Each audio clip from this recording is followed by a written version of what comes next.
Hey, it's Kevin Lawton with the New Warehouse Podcast, bringing you a new episode today. And on today's episode, I am going to be joined by Megan Baker, and she is the VP of Engagement over at the Green Building Initiative, also known as GBI for short as well. And they're focused on green buildings, of course, as the name suggests. And Megan's going to tell us a little bit more about what they do today. But very interested to talk to her and learn more about on the warehouse building side of things, about their green initiatives, and also what that means for developers, us as warehouse operators, as well as we look at new buildings, retrofitting existing buildings, and things of that nature around some of the sustainability initiatives that are out there, and things of that nature. So Megan's going to give us all the insights on that and information as well, so we can learn a little bit from her today. So, Megan, welcome to the show. How are you? I'm well, thanks. Thanks for having me, Kevin. I appreciate it. Definitely happy to get you on. Happy to talk about this. I mean, I think that there's one thing for certain is that we can't necessarily have a warehouse without a building. So definitely want to learn about this side of the commercial world and on the building side of things. So tell us a little bit about Green Building Initiative and what it is that you all do. Absolutely. So, the Green Building Initiative, or GBI, we're the global provider of the Green Globe's whole building certification. And we're also an educational provider and a member association too. So, very multifaceted. We're very dedicated to providing free and low cost resources to the building community in order to improve the sustainability, health, and wellness and resilience of commercial real estate worldwide. We're also an American National Standards Institute standards developing organization. So we're very dedicated to developing and delivering both science and consensus based standards. It's a really rigorous process to develop these standards with so many open public comment periods and lots of different disciplines contributing. But we think that this process allows us to deliver the most innovative standards so that we can improve the built environment as a whole. We've certified nearly 700 million square feet of commercial real estate with our Green Globes and our federal guiding principles compliance program to date. So we've done a lot in this space, and really thrilled to be able to have this kind of an impact and reach with those who are, not only designing and constructing, but also occupying and operating these buildings as well. Very nice. And yeah, I think 700 million square feet. That's a decent amount of space, I would say. So good work there. And I think being multifaceted in that way and being able to touch all those different parts of the process and these initiatives and things of that nature, I think certainly positions you in a good place to have this understanding of what's going on in the market and be able to have a real impact in multiple different ways. So now you focus on all of the commercial real estate side of things, right? But here, we like to talk about the warehouse specifically. So tell us kind of, how do you specifically focus your impacts on warehouse facilities or warehouse buildings, as I guess as they exist and also as they are being developed as well. Absolutely. So Green Globes is a very rigorous but accessible program. And it's, like you said, available for all different types of both commercial and multifamily real estate. And I think that there's a lot of opportunity for kind of idea sharing among different industries. So best practices in one industry, might actually lend itself really nicely to another asset class as well. We're seeing that with a lot of different industries, data centers, for example, and warehouses. There's a lot of overlap in terms of some of the sustainability measures that they're taking on, and also just some of the concerns as well, being worried about the grid and the strains on the grid. So I think that there's a lot of overlap, which is really nice. And like you said, we're able to kind of see a 30,000-foot view of the trends that are taking place in all of commercial real estate. But because Green Globes is so flexible and adaptable for all different building types, it particularly shines for unique or complex building types like warehouses, storage facilities, laboratories, healthcare, and data centers, as I mentioned before. We offer a couple of different programs. The first is Green Globes for new construction, which is for ground up new construction, major renovation, and addition projects. Our existing buildings program is for buildings that have been occupied for either more than 18 months or once you have 12 months of consecutive utility data. We have a sustainable interiors program for fit out and tenant improvement projects. And then a couple of years ago, we developed our core and shell program, which is particularly beneficial and applicable for warehouse projects. And so we have quite a bit of familiarity in this space. We've certified over 51 million square feet of industrial projects to date, with another 16 million that are currently pursuing certification. And the core and shell program, what we've done is essentially gone through our new construction program and identified criteria that are likely to be not applicable for a warehouse because of the scope of the project. They're very different than an office building where you have tons of people occupying them. These are more about occupying things and systems versus people. So they're unique in that way. And so we also have the opportunity for project teams to really be able to focus in on some of the things that are applicable to these projects rather than penalizing folks for things that they don't necessarily have control over, with the project type being so specific, for a warehouse or something like that. So it's a really flexible program where, again, you're going to be incentivized for the things that fall within the project versus things that you don't necessarily have control over.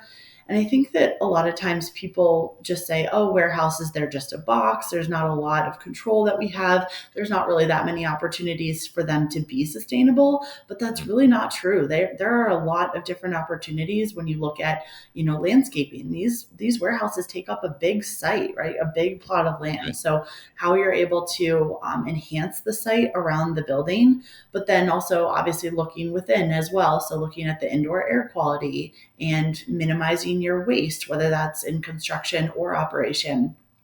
The emissions from material selection, your lighting, that's huge for data centers, right? If you need to Yeah. have a warm shell, it needs to be able to be lit, and having a lighting spec for low energy light bulbs is super important. And then equipment submetering too, that's really important. You can't, improve what you're not measuring. So Right. submetering at, as detailed of a level as possible is very helpful. And then obviously this is one that's, talked about a ton, but renewable energy, maximizing the use of that space up on the roof. And then proximity to existing infrastructure. That's also really important too when you're selecting a site for a warehouse. Anytime you can hook up to existing infrastructure, that's going to be far less construction that needs to happen, less of a disturbance, and it's going to save a lot on the embodied carbon as well. So there really are a lot of sustainability opportunities for warehouses.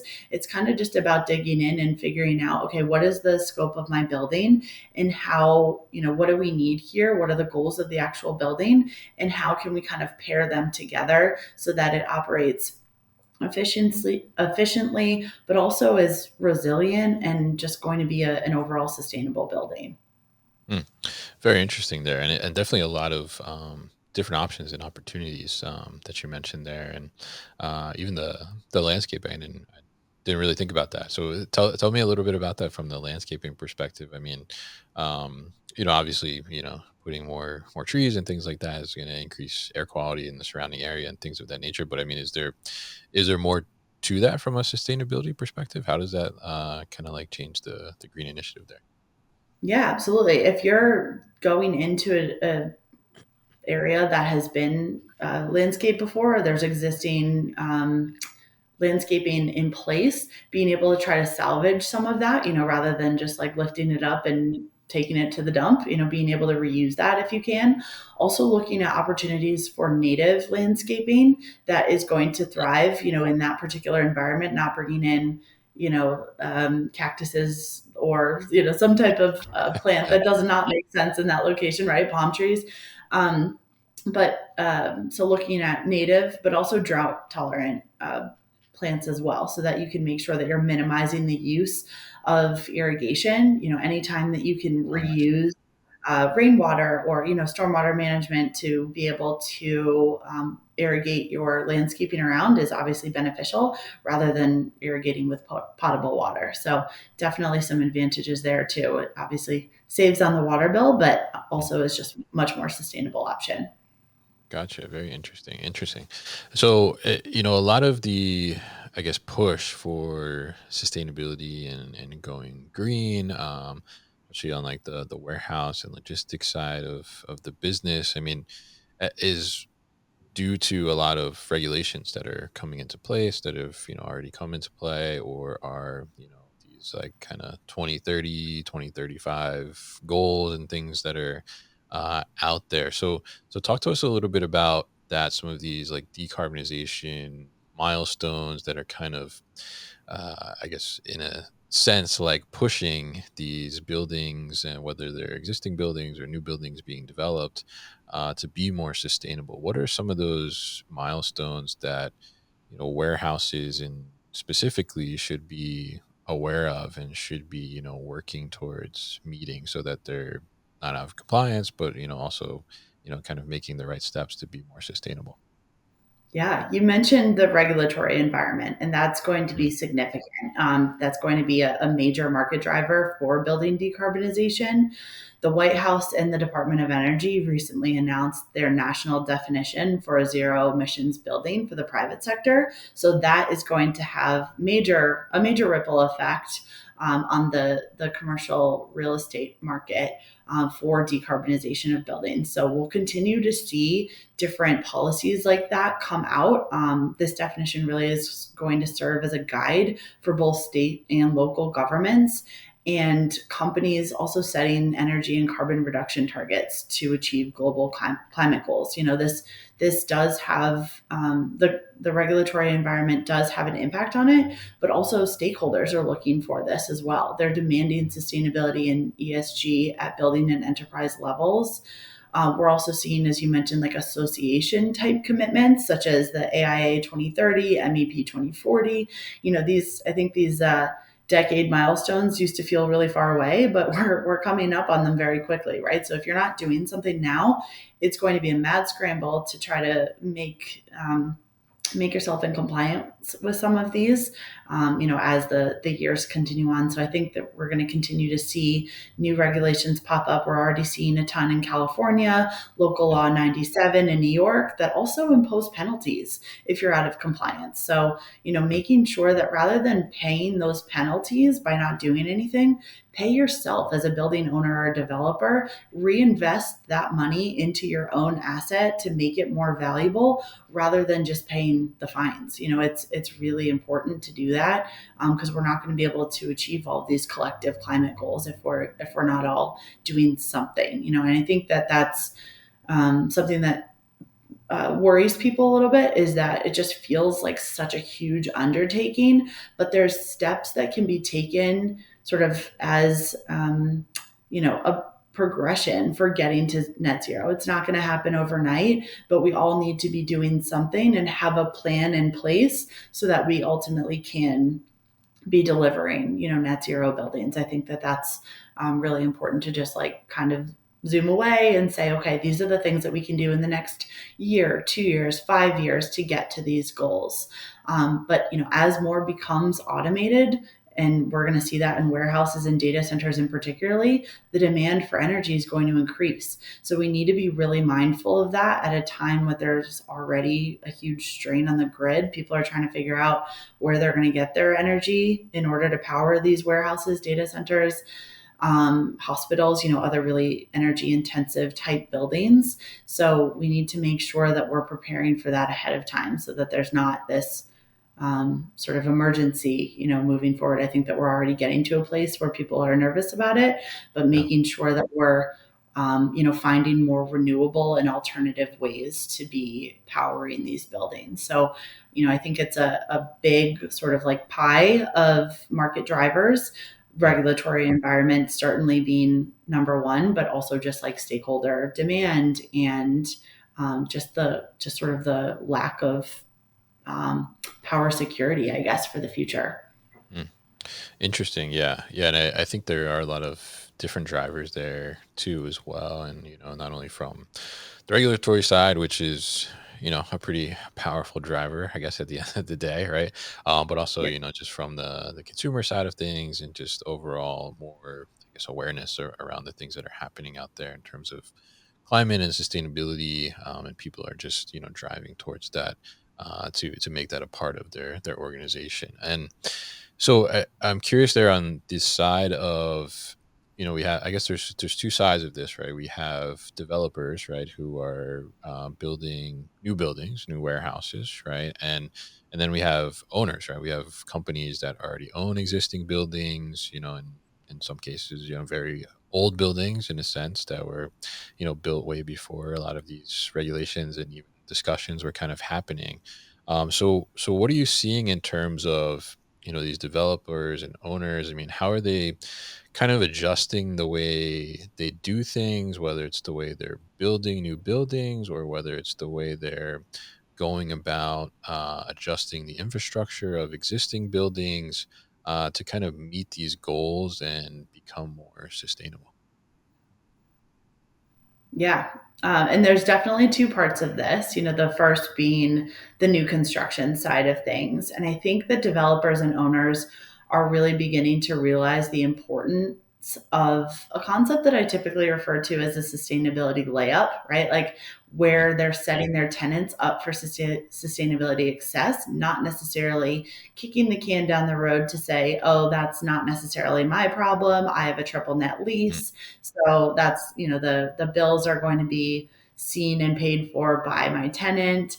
Um, really thinking about the long-term health and value of their own asset as developers and owners, I think is really critical and something that they are really trying to focus on, and I think something that is going to be increasingly increasingly adopted by owners and developers. One of the examples that comes to mind is the setup for EV charging stations. So for whether you actually intend on putting chargers in at the site or not, it's still certainly advantageous to be thinking about that at the beginning to set your tenants up for success sustainably. So having, rather than having to rip up the concrete later, the infrastructure is already there. So it'd be much more simple for a tenant to come in and install charging stations. One of the things that I think we need to be aware of and careful of is overspending on sustainability and ESG reporting.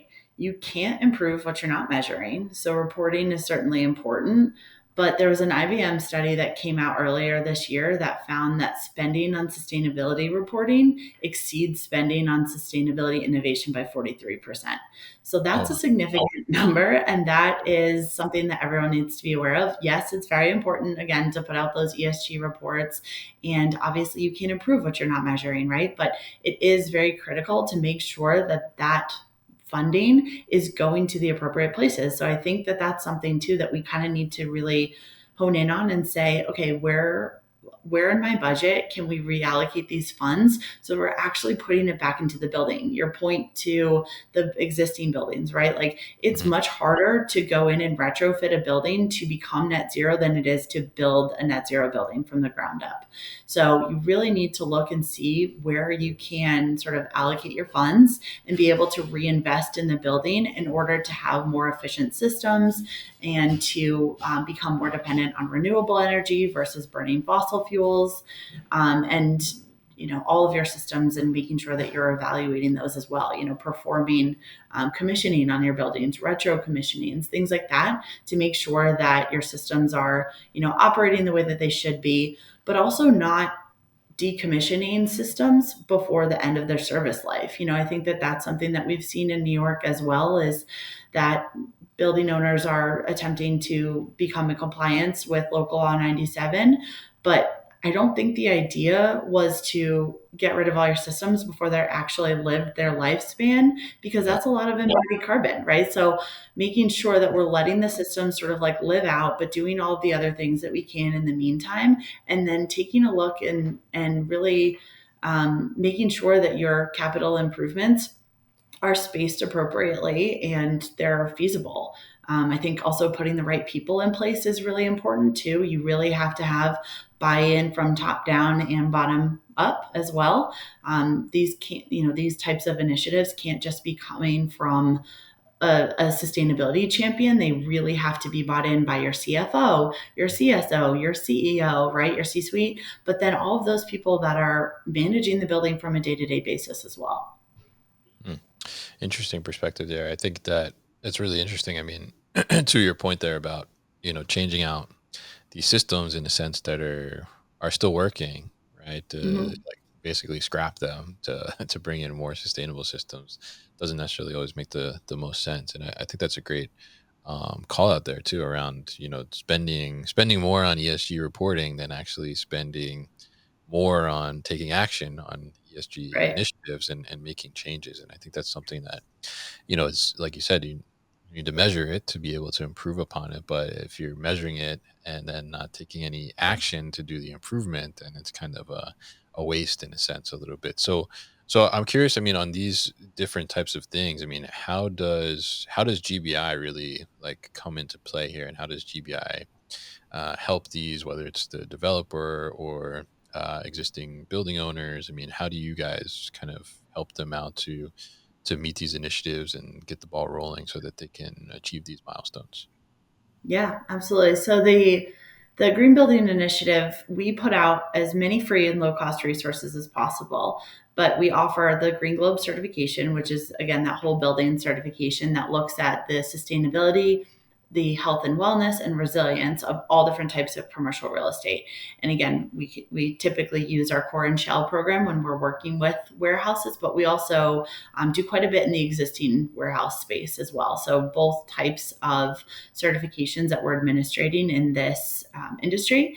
And the two sets of criteria for, a core and shell versus an existing buildings certification really focus on, the intended performance of the building on the new construction side, and then the actual operational performance on the existing building side.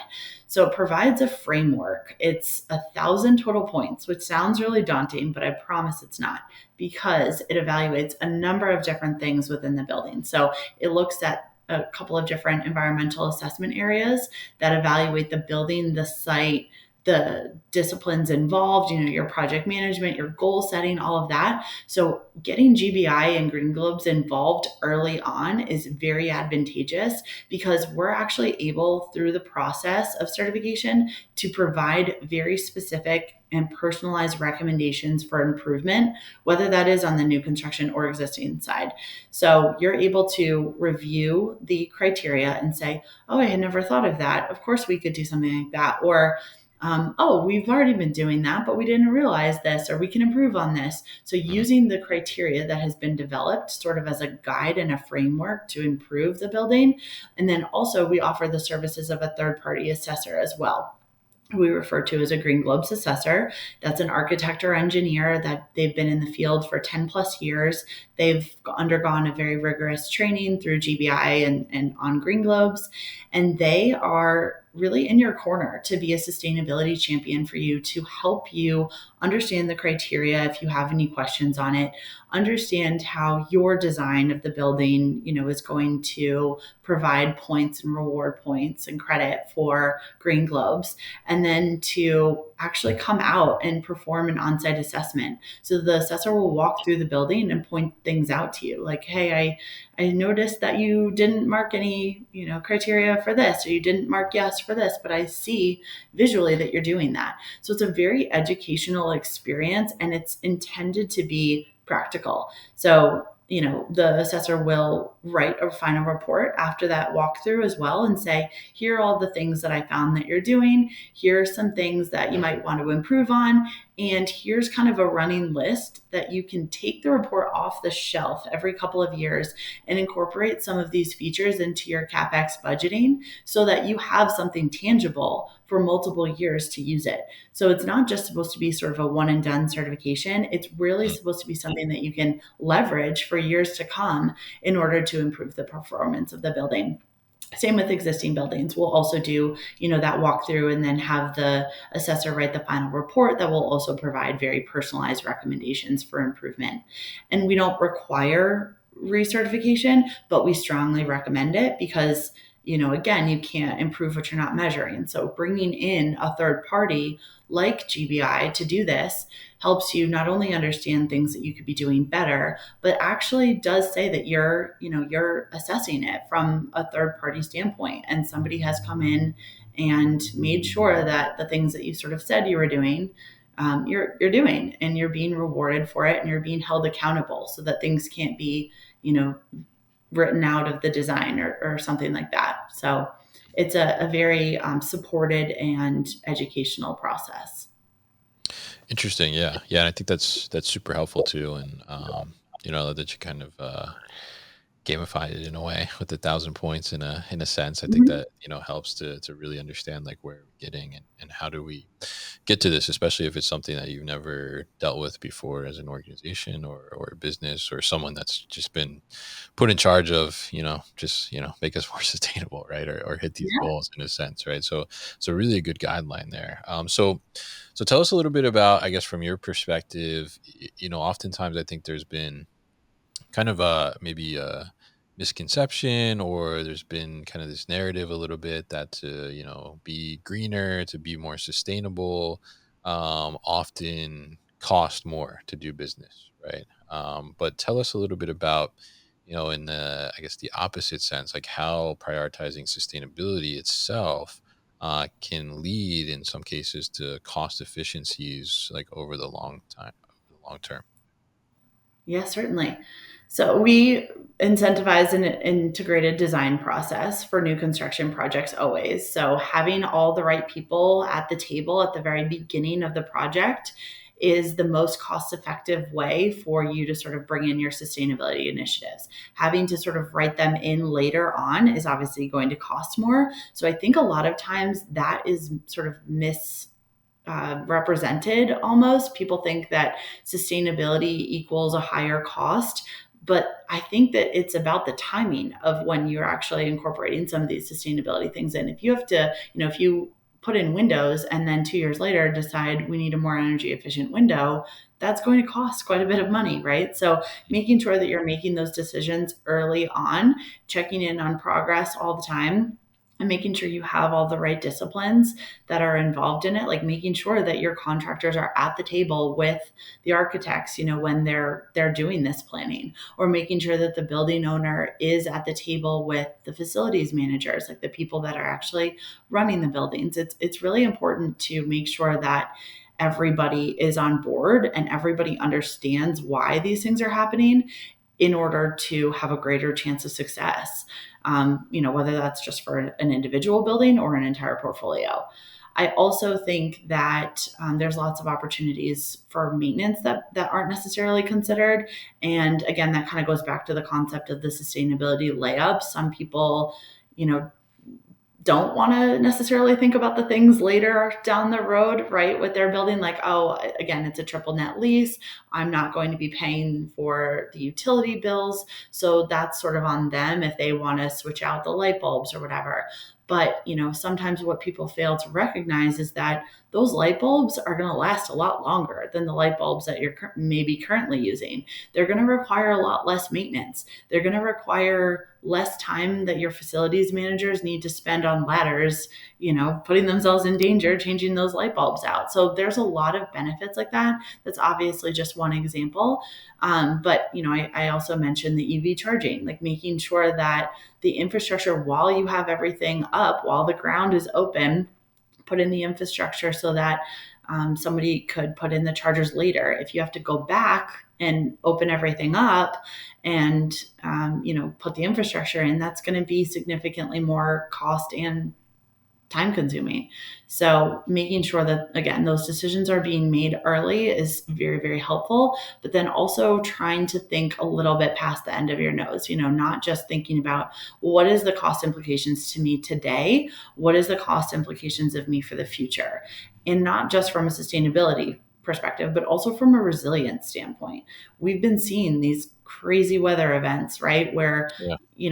commercial real estate can take a huge hit, right? And so you want to protect that building, that asset, and by putting in, more durable, things that are inherently more sustainable as well, right? Because Mhm.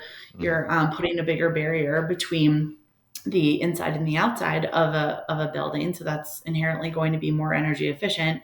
Also coincides with being a more resilient building. So I think thinking about those things long term really does allow you to implement really sustainable features into a building without having it cost a lot more. Mm. Interesting. Yeah. Yeah. And I think that's, great to know because, like I said before, I mean, I think there's always been kind of this idea that, going green or being more sustainable is going to cost more money. And, I think a lot of times when we look at it, especially on the warehouse and like logistics side of things, a lot of times, some of these initiatives that we can do and go through actually end up saving us money because we're utilizing whether it's less space or we're using that space more efficiently. And that helps to reduce the cost and helps to reduce the frequency and maybe the transportation that we might be using and things of that nature. So I think there's a lot of tie in there to be able to do improvements that are sustainable, but also improvements at the same time that are going to be more cost effective and more efficient as well. So it's a very interesting there. So I'm curious here. I mean, as we kind of look to the future, and you mentioned the idea of a net zero building before, and that I think you said the White House and Department of Energy put out like what their definition of a net zero building is now. So if we take the idea of a net zero building and apply that to the warehouse in a sense, like what does that warehouse that is net zero, I mean, what does that look like? What kind of components go into that as we look towards the future of what a warehouse might be like? In addition to those market drivers, like you mentioned again with the White House and the DOE and Yeah. state and local governments that are going to be putting out requirements and many that have already done so, I think that the growth in this industry is going to keep the eyes on sustainability and decarbonization. I don't think that we're going to be in a situation where there can be a flood of new buildings without people Mm. paying attention to this, right? So I think that there's going to be a lot of scrutiny to it. So I think that building owners and developers are going to have to focus on a couple of things. I think that there's going to be a continued focus on material selection. I think that that's going to be huge, which will obviously put pressure on the manufacturers and product, service and product providers for transparency in the form of EPDs, environmental product declarations, and third party certifications, so that we can properly account for our carbon. I think that's going to be huge. You're not going to be able to have, a net zero building if you're not sort of taking those things into account. Right. I also think that or I hope rather, I should say, that architects, engineers, contractors, developers are evaluating choices and material selection for low carbon materials. So, and I hope that truthfully that mass timber becomes a more widely adopted building material that's used. I think that, people think timber, they associate timber with sort of an all or nothing situation where, okay, well, if I'm building a mass timber building, I have to use all timber. And that's just not true. You can use it, as a hybrid material as well, which decreases the amount of concrete and steel that you have to use. And concrete and steel are both making great strides in making sure that they're, a lower carbon option for building materials, but they're still pretty energy intensive to create. So I think that, or I certainly hope again that mass timber will become something that we see a little bit more too, because it is a very resilient building material as well, and it is, produces less carbon emissions. So I think that that would be something that would be certainly beneficial to evaluate in any sense the building materials going into the development of these buildings and thinking, quote outside the box a little bit. Yeah. And then I also think that, or think slash hope that we see a continued uptick in the use of like prefab steel buildings. That's also a really, a less carbon intensive way to build as well. Because it also produces less carbon waste or construction waste, Mm. and the construction practices actually is shorter and more efficient too. So if we're delivering pieces from that have already been constructed, that's obviously a much more or a much less carbon intensive way to build. And then finally, I think that in our sort of post COVID era, we've realized that it's really important to design and construct buildings that are adaptable and resilient too. Like we've seen this in office buildings, right? Like people are sort of scrambling to figure out how can I repurpose this office building because otherwise it's just sitting there. Yep. And there's a case out here in Colorado actually right now where they're deconstructing a hospital in Boulder, and they deconstructed it so that the steel was still very usable. And they actually advertised it to the public to say, hey, if anybody needs steel, come grab some. So I really hope that that type of construction practice will see that too, like as the need for warehouses sort of ebbs and flows, that we'll be able to use material from previously built buildings and be able to adapt them as necessary too. Maybe they can scale up or down in a more efficient way rather than just knocking down a building and kind of starting from scratch. So I do think that sort of all of those things combined will hopefully lead to at least getting us closer to Mhm. a decarbonized built environment, particularly in warehouses. Mm, interesting. Yeah. Yeah. And I think those are all really great insights there, and things to think about as people start to look at, what they're going to do for future warehouse plans, whether it's their existing buildings they already have or look at new construction, whatever the case may be. And super insightful from you here, Megan, on this side of the warehouse side, something I think that maybe we don't think about every single day regarding the warehouse because we're so concerned about getting those boxes in and out of the building. But at the same time, we need to think about the long term, and how do we make the operation more sustainable, more green, and in turn make it potentially more efficient as well. So really appreciate you coming on the show and talking to us about this and what the green building initiative is up to and how you guys are helping people in this space. So if people are interested in learning more and getting more insights, what's the best way to learn more about GBI? Absolutely. We're happy to help. Our website is thegbi.org, or you can reach us at info@thegbi.org. We have a wonderful client services team that's ready to help with any questions. We have a live help chat feature on our website too, and we're always available to support any project teams. All right, fantastic. And we'll definitely put all of that information at thenewwarehouse.com as well so people can easily find it. So, Megan, thank you once again for your time on the show today. Thank you, Kevin. I appreciate it. Hey guys, thank you so much for tuning into today's video here on our YouTube channel, the New Warehouse Podcast. And I appreciate you tuning in. If you liked what you saw, make sure you subscribe to our channel. And if you like this video in particular, make sure you like it as well. And if you want to get this great t-shirt that you see in the video behind me, Warehouses Are Sexy, head to warehousesAreSexy.com and get your own.